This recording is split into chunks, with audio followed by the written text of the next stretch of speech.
আন্দোলনকে কেন্দ্র করে কেবল ও ডাটা সেন্টার পড়ে যাওয়ায় গত ৫ দিন ধরে বন্ধ ছিল সব ধরনের ইন্টারনেট সেবা। তবে যারা এক সপ্তাহের জন্য মোবাইল ডাটা কিনেছিলেন তাদের অনেকের ডাটার মেয়াদ এই সময়ের মধ্যে শেষ হয়ে যায়, আবার অনেকের ডাটার মেয়াদ শেষের পথে। তাই এই অব্যবহৃত ডাটা নিয়ে প্রশ্ন দেখা দিয়েছে এসব ব্যবহারকারীদের মধ্যে। অব্যবহৃত এই ডাটার কি হবে সেটি প্রশ্ন রেখেছেন গ্রাহকরা।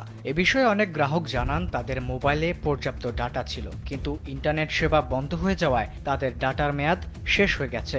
এদিকে এখনও মোবাইল ইন্টারনেট সেবা চালু না হওয়ায় আজকালকের মধ্যে অনেকের ডাটার মেয়াদ শেষ হয়ে যাবে।